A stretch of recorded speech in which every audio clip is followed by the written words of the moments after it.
Hello students, today's topic is special theory of relativity. आज जो है स्पेशल थ्योरी ऑफ रिलेटिविटी की हम जस्ट इंट्रोडक्शन के बारे में ही स्टडी करेंगे।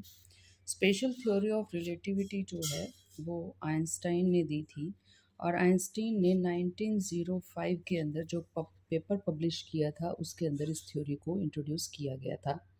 इसको स्पेशल थ्योरी ऑफ रिलेटिविटी इसलिए कहा गया है, स्पेशल वर्ड इसलिए जो है यूज़ किया गया है इस थ्योरी के अंदर कि जो इंडस्ट्रियल फ्रेम ऑफ रेफरेंस है, सिर्फ इंडस्ट्रियल फ्रेम ऑफ रेफरेंस के ऊपर ही आप special theory of relativity apply करेंगे।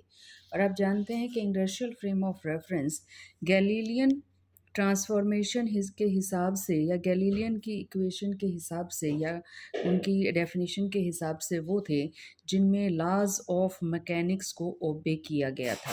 लेकिन जो डेफिनेशन है इनिशियल फ्रेम ऑफ रेफरेंस की आइंस्टाइन के अकॉर्डिंग, ये जो लॉज हैं ये लॉज सिर्फ आपके इस तक ही लिमिटेड नहीं रहेंगे, लॉज ऑफ मैकेनिक्स तक। स्पेशल थ्योरी ऑफ रिलेटिविटी के अंडर जो इंडस्ट्रियल फ्रेम ऑफ रेफरेंस रहेंगे उसमें सारे के सारे लॉज वहाँ पर अप्लाई होंगे। ऑप्टिकल लॉज भी लगेंगे, ऑप्टिक्स के लॉ भी लगेंगे, इलेक्ट्रोमैग्नेटिक लॉज भी वहाँ के ऊपर लगेंगे, साथ में मैकेनिक्स के लॉज तो काम करेंगे ही करेंगे। न्यूटन के 3 लॉज ऑफ मोशन जो है वो काम करेंगे ही करेंगे। आइंस्टाइन की जो स्पेशल थ्योरी ऑफ रिलेटिविटी है इसमें एक नई चीज़ और इंट्रोड्यूस की गई जो गैलीलियन ने नहीं की थी। आइंस्टाइन के अकॉर्डिंग जो हमारा स्पेस और टाइम है वो इंटर रिलेटेड है। देखिए किस तरह से स्पेस और टाइम इंटर रिलेटेड है, तो ये एंटेंगल्ड है, इंटर रिलेटेड है, यानी कि बिना स्पेस के आप टाइम नहीं स्टडी कर सकते और बिना टाइम के आप स्पेस को स्टडी नहीं किए कर सकते, जो कि गैलीलियन ट्रांसफॉर्मेशन इक्वेशंस के अंदर ये चीज़ जो है वो मिसिंग थी। अब स्पेस और टाइम एंटेंगल्ड किस तरह से है, अब आप देखें कि पिछली इक्वेशन याद कीजिएगा। पिछली इक्वेशन जो थी हमारे पास, that is x dash is equal to x minus v t, x dash is equal to x minus v t थी। तो आप ये देखिए यहाँ पर स्पेस को विदाउट टाइम आप स्टडी नहीं कर सकते।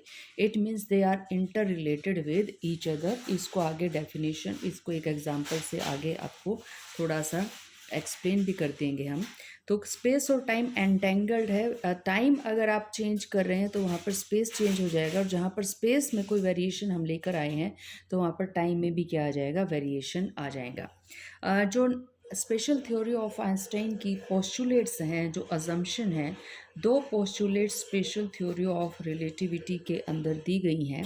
फर्स्ट पोस्टुलेट जो है, that is the laws of physics are the same for all the observers in inertial frames of reference. तो पहला देखिएगा कि ऑल ऑब्जर्वर्स के लिए सारे के सारे all laws, all of mechanics और all laws of physics are valid और आर ऑबिड, और ये भी कह सकते हैं कि valid in industrial frame of reference. लेकिन यहाँ पर देखिए ये बात नहीं की गई कि आप की वैल्यू सेम रहेगी।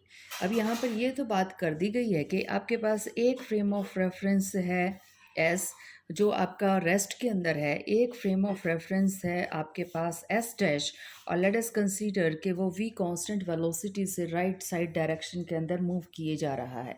तो यहाँ पर laws of mechanics, laws of physics तो दोनों जगह आपके अप्लाई होंगे।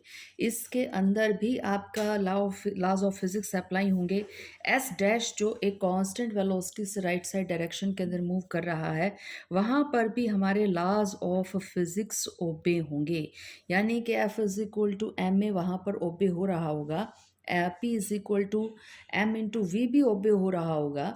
लेकिन आपकी यहाँ पर जो एफ की वैल्यू आएगी फोर्स की, for the observer O, for any event P in the frame of reference S dash, तो एफ डैश एस डैश के लिए अगर पी के ऊपर फोर्स एफ डैश लग रही है तो एफ डैश को देंगे हम इसी तरह से एम डैश इंटू ए डैश, एफ को भी एम इंटू ए से देंगे, यानी कि फिजिक्स के लास्ट तो ओबे किए, हमने सेम फॉर्मूला अप्लाई किया है। लेकिन ये ज़रूरी नहीं है कि दोनों जगह वैल्यू सेम आए, क्योंकि आप जानते हैं जब ऑब्जर्वर रेस्ट से देखेगा तो आपकी फिजिकल क्वांटिटीज में बी वेरिएबल, में बी नॉट वेरिएबल। और एस डैश जो वी वेलोसिटी से मूव किए जा रहा है फ्रेम ऑफ रेफरेंस, तो वहाँ पर वही फिजिकल वैल्यूज, फिजिकल क्वांटिटीज़ की आए जो कि ओ ने देखी थी। ओ डैश के लिए रिजल्ट्स हमारे पास सेम आए या ना आए, इट डिपेंड्स कि आपके दोनों मोश जो फ्रेम ऑफ रेफरेंस हैं वो कितनी रिलेटिव वेलोसिटी से चल रही हैं। तो जो आपके लॉज ऑफ फिजिक्स हैं वो दोनों जगह वैलिड तो होंगे, लेकिन दोनों जगह सेम वैल्यू आपकी फिजिकल क्वांटिटी आएगी, that is not a compulsory condition. ये आपकी कोई कंपल्सरी कंडीशन नहीं है। सेकंड जो हमारे पास है कि जो स्पीड ऑफ लाइट है, स्पीड ऑफ लाइट अगर आप वैक्यूम में ले रहे हैं तो हर डायरेक्शन के अंदर आपकी स्पीड ऑफ लाइट जो है हर इनर्शियल फ्रेम के अंदर सेम रहेगी। तो C remains constant in all direction, सारी डायरेक्शंस के अंदर आपका सी क्या रहेगा, कांस्टेंट रहेगा। And in all inertial frame of reference, सारे इनर्शियल फ्रेम्स के अंदर भी सी की वैल्यू क्या रहेगी, हमारी कांस्टेंट रहेगी। तो remains in all direction and in inertial frames constant. तो आपकी सी की वैल्यू यहाँ पर चेंज नहीं होगी, सी की वैल्यू आपकी कांस्टेंट रहेगी।